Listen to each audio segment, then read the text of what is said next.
Film की शुरुआत होती है एक एआई टेररिस्ट हार्लन से जो इंसानों को एक डरावनी चेतावनी देकर धरती छोड़कर चला जाता है। वो कहता है कि वो वापस जरूर आएगा और सच में 28 साल बाद हार्लन अपने एआई साथी कास्का को धरती पर भेजता है। पुलिस कास्का को पकड़ लेती है और उसे एक लेबोरेटरी में रखा जाता है। एटलस नाम की एक महिला कास्का के दिमाग को स्कैन करके हार्लन का पता लगा लेती है। जांच पूरी होने के बाद वे कास्का को मार देती है। अब टीम ने फैसला लिया कि हार्लन को जिंदा पकड़ना है, लेकिन एटलस जानती है कि हार्लन को जिंदा पकड़ना नामुमकिन है। इसके बाद लीडर एटलस को अपने सबसे खतरनाक एआई सूट दिखाता है। यह सूट हथियारों से लैस है, इनके पास दिमाग है और लड़ने की अद्भुत क्षमता है। एटलस इस मिशन के लिए मान जाती है, लेकिन एक शर्त रखती है कि वो भी साथ जाएगी। जब सभी गैलेक्सी में मिशन पर जा रहे थे और एआई सूट पहन रहे थे, तभी अचानक एक जोरदार धमाका होता है। लीडर तुरंत एटलस को भी ये सूट पहना देता है ताकि वो सुरक्षित रह सके, लेकिन धमाके के कारण एटलस अपने एआई सूट के साथ नीचे गिर जाती है। उसे कुछ समझ नहीं आता कि अब वो क्या करे। इतने में उसका एआई सूट चालू हो जाता है और एटलस को पता चलता है कि वे रेस्क्यू साइट से 98 किलोमीटर दूर है। अब उसे पैदल चलना पड़ेगा। रास्ते में एआई सूट एटलस से कहता है कि उसका नाम स्मिथ है। स्मिथ एटलस को अपने हथियार दिखाता है। काफी आगे जाने के बाद एटलस अपने कई साथियों को मरा हुआ देखती है। स्मिथ स्कैन करके देखता है कि क्या कोई जिंदा है, लेकिन कोई जिंदा नहीं बचा था। इसी दौरान हार्लन के एआई साथी भी वहां पहुंच जाते हैं, जिनमें दोबारा बना हुआ कास्का भी शामिल है। सभी एटलस पर हमला कर देते हैं। एटलस तुरंत स्मिथ से कहती है कि उसे यहाँ से निकालो। स्मिथ उन सभी से लड़ता है, लेकिन हार्लन के एआई साथी आसानी से नहीं मर रहे थे। तभी एटलस स्मिथ को आयन बॉम्ब फायर करने को कहती है। इस बम से बाकी सभी एआई मर जाते हैं, लेकिन कास्का बच जाता है और वो एटलस को मारने लगता है। तभी आयन बॉम्ब से धरती में एक बड़ा गड्ढा बन जाता है और वे नीचे गिर जाते हैं। नीचे से बाहर निकलने के लिए स्मिथ एटलस को अपने आप से कनेक्ट करने के लिए कहता है, लेकिन वो सिर्फ 60% ही कनेक्ट करती है, क्योंकि उसे एआई पर पूरा भरोसा नहीं था। इधर कास्का हार्लन को बताता है कि एटलस भी यहाँ है और हार्लन उसे ढूंढने को कहता है। दोस्तों, अगर आपको अब तक की कहानी पसंद आ रही है तो वीडियो को लाइक करना ना भूले और आगे की कहानी के लिए चैनल को अभी सब्सक्राइब कर लीजिए। अब देखते हैं कि एटलस और स्मिथ का सफर कहां तक पहुंचता है। अब एटलस और स्मिथ एक गुफा में चले जाते हैं। जैसे ही वे गुफा से बाहर आते हैं, कास्का वहां आ जाता है, लेकिन स्मिथ उसे मिसाइलों से उड़ा देता है। हालांकि कास्का का सिर्फ सर बच जाता है और जब एटलस उसे मारती है तो हार्लन की लोकेशन का पता चल जाता है। एटलस स्मिथ से कहती है कि अब वे हार्लन के पास जाएंगे, लेकिन स्मिथ कहता है कि नहीं, उन्हें रेस्क्यू साइट पर जाना चाहिए। एटलस कहती है कि ये हार्लन को पकड़ने का सबसे बेहतरीन मौका है। आखिरकार स्मिथ मान जाता है और वे हार्लन को खत्म करने के लिए चल पड़ते हैं। जब वे वहां पहुंचते हैं तो देखते हैं कि हार्लन ने एक पूरी एआई आर्मी बना रखी है। जब वे पास जाकर देखने लगते हैं तो हार्लन के एआई साथियों को पता चल जाता है और वे स्मिथ पर हमला कर देते हैं। स्मिथ नीचे गिर जाता है और फिर वे एटलस को पकड़ कर ले जाते हैं। हार्लन एटलस के पास आकर कहता है, तुम खुद ही हमारे जाल में फंस गई। हमने जानबूझकर कास्का को मरवाया था ताकि तुम्हें हमारी लोकेशन पता चल सके। तुम आओ और हम तुम्हें पकड़ लें। दरअसल एटलस के पास कुछ कोड थे जिनसे धरती के आसपास वाले डिफेंस सिस्टम को हटाया जा सकता था। फिर हार्लन धरती पर मिसाइल भेजकर उसे तबाह कर सकता था। हार्लन एटलस के दिमाग से वो कोड निकाल लेता है, लेकिन यहाँ पर लीडर भी होता है जो अभी भी जिंदा था। लीडर एटलस को कहता है कि अगर तुम स्मिथ से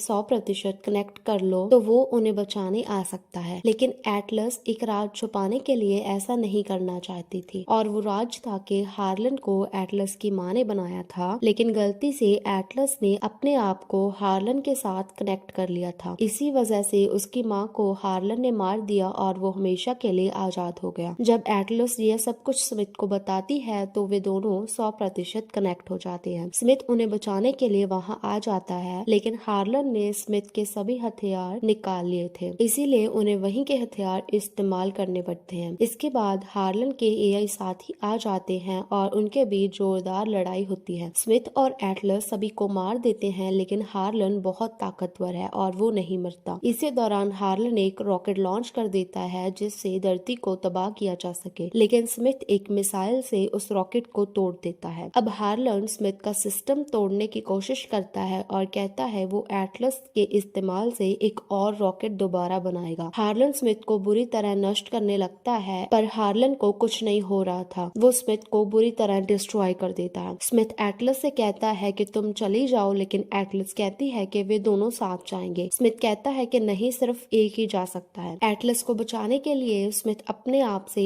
एटलस को बाहर निकाल देता है। हार्लन स्मिथ को खत्म करने वाला होता है, तभी एटलस हार्लन की आंख में वार कर देती है, जिससे वो मर जाता है। एटलस स्मिथ का धन्यवाद करने लगती है क्योंकि उसकी वजह से ही वो जिंदा है। इसी दौरान रेस्क्यू टीम आ जाती है और उन्हें ले जाती है। कुछ दिन बाद स्मिथ को ठीक कर दिया जाता है और एटलस उसे टेस्ट करने लगती है। स्मिथ को सब कुछ याद है और अब एटलस को एहसास होता है कि एआई बुरे नहीं हैं अगर उन्हें सही तरीके से बनाया और इस्तेमाल किया जाए। दोस्तों, यह थी एटलस की पूरी कहानी। स्मिथ ने खुद की परवाह किए बिना एटलस की जिंदगी बचाई। ये फिल्म हमें सिखाती है कि टेक्नोलॉजी अच्छी या बुरी नहीं होती, बल्कि उसका इस्तेमाल करने वाले की नीयत मायने रखती है।